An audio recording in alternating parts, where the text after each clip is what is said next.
soit pas pour négocier avec les partis qui serait le Premier ministre et si c'est un gouvernement de ci ou cela. Ça, je dirais. Les socialistes, on sent bien qu'il se dit je vais tenter de les convaincre de rompre avec une part du NFP, notamment LFI, pour venir travailler dans un bloc central. Bien entendu, mais c'est ce que lui dit, et ça n'est pas un hasard, c'est aussi ce que disent beaucoup de membres de sa majorité. C'est le moment de détacher, d'ailleurs on voit très bien, il y a un véritable bombardement venu de la majorité en direction des socialistes pour leur dire, allez, quittez les insoumis et venez avec nous, on a plus de choses en commun, etc. Ça, je pense que c'est une mauvaise méthode. Une mauvaise méthode. Je pense que ça n'est pas ça qui fait avancer les choses, parce que ça, on fait semblant de croire qu'on a des programmes compatibles. Pour l'instant, on n'a pas de programme compatible. Les socialistes ont voté le programme du nouveau Front populaire et le programme de la majorité actuelle, enfin majorité, du socle central. Bon, c'est complètement différent. Moi, je crois qu'il ne faut pas être trop ambitieux, il faut avancer pas à pas. Si il y avait un Premier ministre, on reviendra peut-être sur les questions de personne, mais là, c'est pas ça que je pense pour l'instant. Mais s'il y avait un Premier ministre qui donne une image de plus grande ouverture. Socialiste, par exemple ? Membre du Parti socialiste, non, parce qu'à ce moment-là, ça serait la rupture entre les socialistes et les insoumis. Une personnalité de gauche au sens large. Une personnalité. Bon, écoutez, on va pas tourner autour du pot, mais ensuite je voudrais revenir au contenu. Allez-y. Mais je pense que Bayrou, il a appelé à voter 2 fois à 2 élections présidentielles contre Nicolas Sarkozy, et il a appelé à voter pour François Hollande 2 fois. Bon, ça veut dire que c'est pas quelqu'un de droite, c'est à l'intérieur de la majorité, l'aile gauche.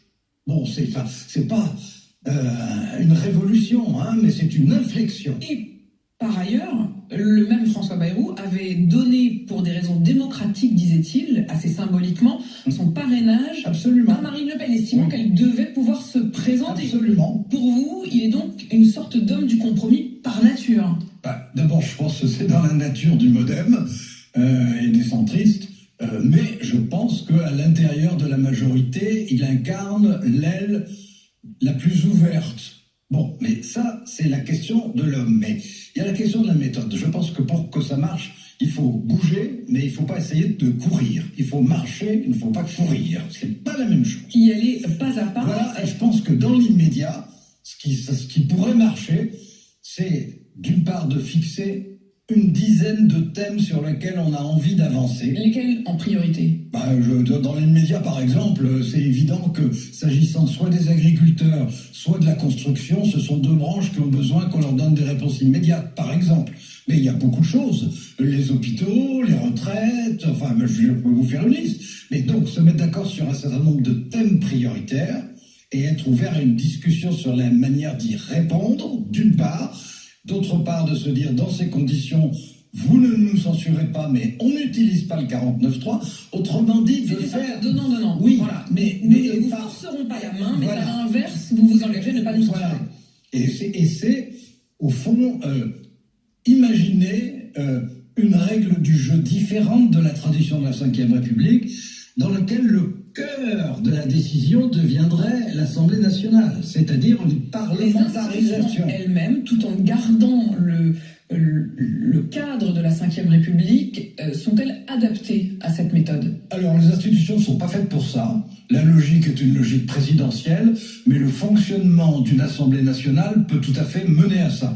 Et je dirais que si on veut un petit peu accélérer les choses et les rendre peut-être plus digestes, notamment pour la gauche réformiste, je pense qu'il faut en même temps annoncer qu'on irait, s'ils sont d'accord, vers le scrutin proportionnel. François Bayrou y est favorable. Il y est favorable depuis toujours. Et les socialistes ne demandent que ça. Et Marine Le Pen aussi. Et là-dessus, tout le monde est d'accord. Enfin, pas tout le monde, mais beaucoup. Enfin, pas les républicains, traditionnellement. Mais il y aurait une nette majorité pour ça. Et ça change les choses. Parce que à ce moment-là, pour le coup, la proportionnelle, ça rend leur liberté de mouvement totale aux socialistes et aux écologistes. Totale. Ils ne dépendent plus d'une alliance. Voilà. Alors ça ne veut pas dire qu'ils entreraient dans une majorité avec les centristes, et encore moins qu'ils entreraient dans le gouvernement. C'est pour ça que je vous dis, il faut avancer pas à pas. On s'est construit quand même, Alain Durel. Je trouve que là, avec vous, moi, je suis étonnée qu'Emmanuel Macron n'ait pas dessiné ce genre de chemin. En fait, c'est assez concret ce que vous dites. En tout cas, ça n'est pas utopique. C'est déjà pas mal. C'est réalisable. Et moi, je dirais que au-delà, si la proportionnelle était adoptée, d'une part, ça délie des liens précédents, donc chaque formation devient libre de ses mouvements.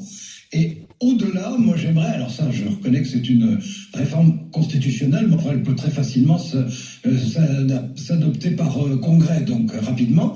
Je pense qu'on devrait mettre en place le système allemand ou espagnol de la censure constructive. Et